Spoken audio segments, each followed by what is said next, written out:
Some have put the number of deities in Hinduism at an astounding 330 million. Among them we have powerful male figures, different goddesses, child and even baby forms of the divine. We have a whole array of animal deities, elephants, monkeys, cows and birds. So what exactly is going on here? Why does Hinduism need so many forms of God? Why not just one, or at least a trinity to manage the faith? Despite what some preachers say, Hinduism has no commandment which prohibits God having a form. God is not limited to one founder or text born thousands of years ago. He is here and now, ever available to those who ardently seek him. Sanatana Dharma understands that the truth lies far beyond what the mind can grasp.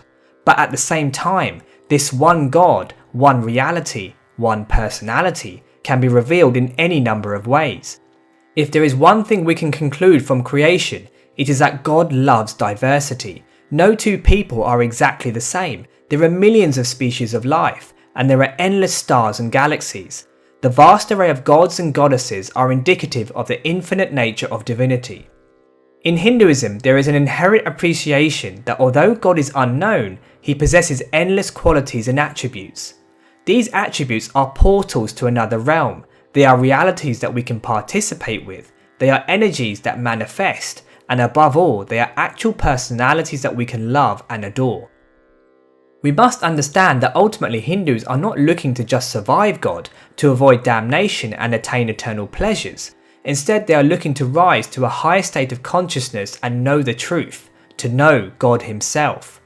However, depending on the individual's spiritual development, they will approach their chosen deity in different ways. For many, but not all, the different forms of the divine are beings that help them get on in life. For example, Ganesha, the elephant-headed deity, is renowned as the remover of obstacles and is often venerated first before any event to ensure success. He is known as Buddhi Vinayaka, the one who grants wisdom. By worshipping and engaging with him, we are invoking the power of discrimination, the power to see good from bad and overcome any difficulties in our life. Lakshmi is the merciful goddess. She is the mother that is always giving. She encapsulates wealth, creativity and prosperity.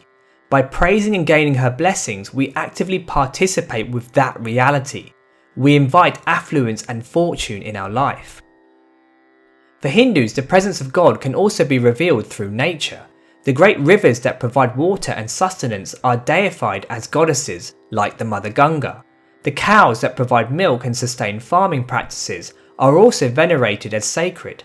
There are even mountains like Arunachala in Tamil Nadu and Govardhana in Vrindavan which are seen as holy because of the great events which have taken place there. Hindus are comfortable seeing divinity in everything and everyone. The masters and scriptures have declared that with the right vision, we can perceive and worship God in every situation. The question is not where is God, but rather where is God not? The different deities have been seen by the masses and delivered to the masses. But people often wonder why these revealed forms are the way they are. In each deity we find numerous postures, limbs, weapons and ornaments. For the devotee, there are endearing features that add to their beauty. They are praised in songs and poetry, but they are also deeply symbolic.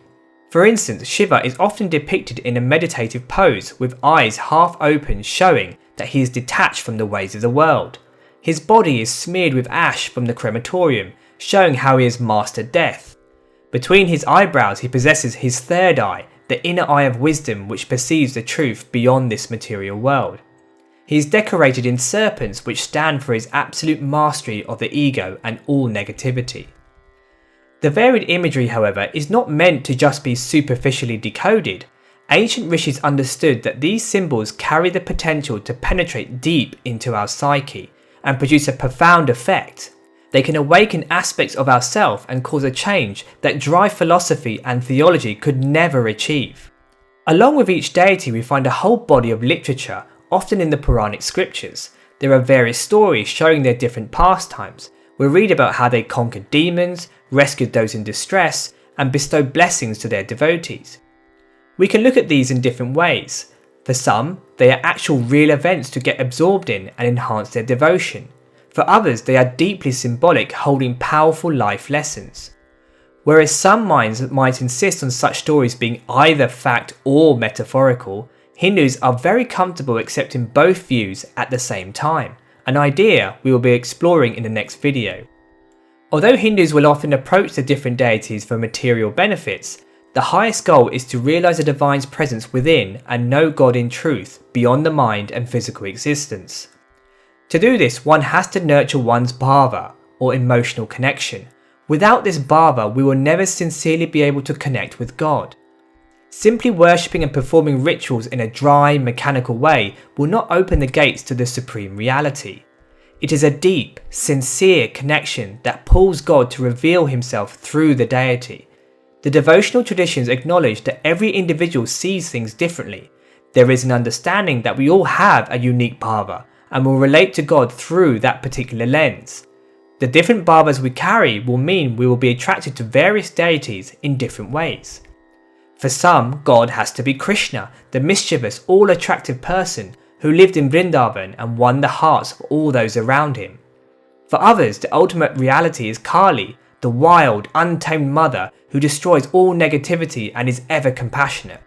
These ideas have led to the various devotional traditions. Vaishnavism sees Vishnu and his various manifestations as the ultimate godhead. Shaivism sees Shiva as the supreme. And the Shakta groups see the various forms of the goddess as the highest.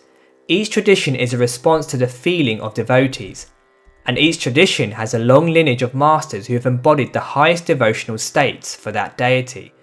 But the diversity doesn't just stop there. Even amongst each major deity we find even more expansions.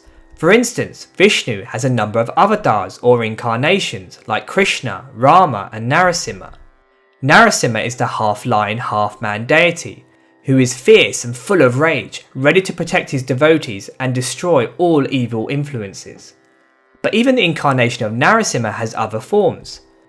When he sits with Lakshmi, he is calm and benevolent and easily approachable. When he assumes a meditative pose, he is known as Yoga Narasimha, contemplative and introvert. So amongst the devotees of Vishnu, there will be those who are drawn to him as Narasimha, and even amongst the Narasimha devotees there will be those who connect with a specific form of him. Hence, even with one deity there can be many different variations, and each one is a specific aspect or mood of the divine and a reflection of the unique bhava of the devotee. As the Sanskrit saying goes, Yad bhavam tat bhavati, as is the feeling, so is the result. The ultimate supreme reality beyond the mind takes the form that we cherish most. The deity that best invokes an intimate personal relationship within is known as our Ishtha Deva, and of course this will be different for every individual. In the devotional movements we are encouraged to seek out and dedicate ourselves to the form that we hold dearest. By worshipping, surrendering and constantly meditating on this form of God, the deity becomes awakened in our heart. It pervades our world and reality. We become fully absorbed in this form, in all its glory, then we begin to see it everywhere and in everyone. Gradually, through intense devotion, we encounter firsthand the ultimate divinity that lies beyond the mind and all material existence. This is the goal of all yoga practice. Depending on who we choose as our Ishtha Deva, God plays different roles. The thing to realise is that although each of the gods and goddesses embodies one aspect of the supreme reality, to the one who is fully absorbed in their chosen deity, that deity no longer becomes just a part or attribute of the ultimate. To that devotee, it becomes the completeness and entirety of God himself. Krishna says in the Gita, "However one approaches me, I approach him in the same way." If we connect with God in a superficial way, then inevitably we will invoke a superficial response. But if we give ourselves fully to that deity, then God reveals himself in full. Again, it comes down to the bhava, the depth of connection. So essentially the infinite can reveal itself fully in an infinite number of ways. Ramakrishna saw Kali as the source of everything. Mirabai saw Krishna as the highest lord.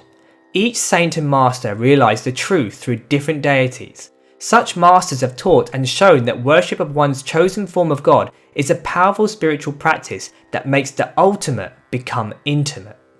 As Gandhi pointed out, there are as many religions as there are individuals. We are all at different points in our spiritual journey, and we are all people who view God in a specific way.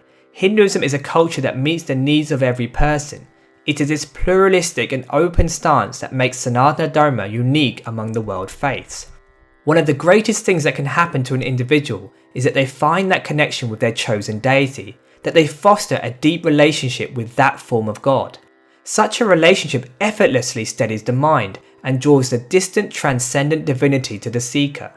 As the great devotional masters have shown, in the depth of that connection lies the secret of life, the secret of who we are and the secret of who God really is. Many thanks for listening.